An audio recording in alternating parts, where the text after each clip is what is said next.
Bayan, magandang umaga ang Kuya Ed TV. Mag-comment lamang po tayo sa post na ito.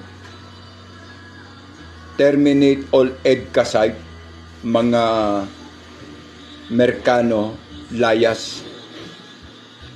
Well, this will be the response doon sa sinasabi ng ating mga congressman, no, na mga magagaling at matatapang sa bibig, pero hindi ginagamit ang utak sa kanilang mga komento kung ano ang magiging positive or negative impact o resulta ng kanilang mga ginagawang katarantaduan. Well, base rito, agree po kami. Ang Kuya Ed po ay agree sa terminong ito sapagkat ang EDCA site ay may malaking impact na po pwedeng probability na ibigay sa Pilipinas. The way it was, ito ang katotohanan sa mga senaryong matagal nang gustong lumabas at ngayon ay unti-unti na lumalabas upang magkaroon ng komento mismo ang ating bansa sa involvement dito sa tinatawag natin proxy war, narrated and conclusively be in idea by the United States of goddamn America under the control of the CIA. Eto na sila. At ang naging compulsure at naging impact din na ginawa ng Kongreso, lalo na si Erwin Tulfo o ng Tulfo, no, dito sa sinasabing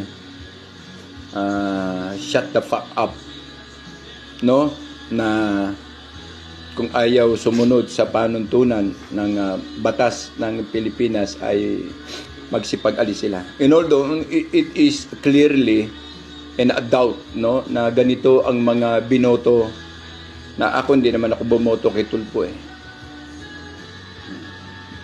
Hindi ako bumoto kay Tulfo dahil alam namin na wala itong gagawin. Pangalawa, base sa ating nalaman ay isa rin ito sa mekanikong sistema ng Hello Garci ng COMELEC. Magkakasama po sila kaya hindi po sa amin admitted yung mga ganito. Pero kung pinaalis ninyo ang China, malawig din na paalisin ninyo ang Amerika. Tapos i-focus natin ang ating isipan sa pag-develop ng likas na yaman. Tulad ng mandato na ginawa ni Ibrahim Traoré sa kanyang bansa, ang Burkina Faso. May likas tayong yaman, bayan. Dangan nga lang ang ating pagkaisahan at pilitin ay ang maibalik ang mga ninakaw na pera na meron naman tayong mga iba't ibang kaparaanan para palabasin ito. Para palabasin ito. Di ba totoo? May kaparaanan. Ayaw lang gawin kasi may pinagtatakpan. Kapag ganyan na po ang sistema na may kaparaanan tayo pero ayaw naman gawin kasi may pinagtatakpan, yun ang malala, yun ang sinasabing visible acceptances o visible acceptances na tinotolerate natin ang isang may korupsyong akda o korupsyong pamamahala ng isang gobyerno. Alisin ang China, alisin din ang Amerika. Dahil mas lalong malawig ang gulo at pag-iinitan ang Pilipinas kung paalisin mo ang China, maiwan ang Amerika. Kaya ang pinakamaganda nito, paalisin natin ang China, paalisin din ang Amerika. Tapos, yung pera ay i-focus natin sa development ng ating bansa. Kung sa palagay ninyo kakayanin, edi wag muna ang oil. Develop natin ang ating gold.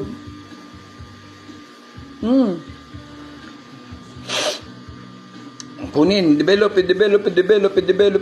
ang gold. And this pamamagitan ng gold, ang gold ang ating ipambibili ng mga pang-develop ng iba pang pangangailangan sa national, katulad ng mga pangangailangan sa mining for development. Bakit hindi? Bakit hindi pansinin? Kasi nga ayaw. Pero pag nakita nila na mas malawig ang corruption sa mining ng gold, pipilitin nila ang mining ng gold. Kung makita nila ang mas malawig na korupsyon sa oil, pipilitin nila ang oil. Dahil kung nasaan ang korupsyon, doon papanig ang mga buhaya para may malamon. Bayan, tama na ito bayan. Puro na ito katarantaduhan. Ang kailangan ay mag-isip ang pamahalaan ng tamang hakbang at wastong kaparaanan upang hindi ma-involve ang Pilipinas sa nalalapit na ikatlong digmaan. Dahil kung hindi, at magpatanga at total, wala na po tayong pag-asa sa putang inang Bongbong Marcos ng ating bansa. Wala na. Kaya sino ang ating aasahan sa panggigipit? Kung in progress na ang katayuan ng presidente ay base sa batas, mandato, pwede na siyang palitan. Bakit hindi ipatupad?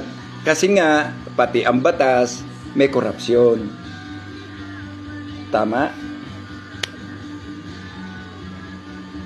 Sumigaw ka ng katotohanan para sa karapatan ng ating mga kababayan, sedition for rebellion. Anong isisigaw mo?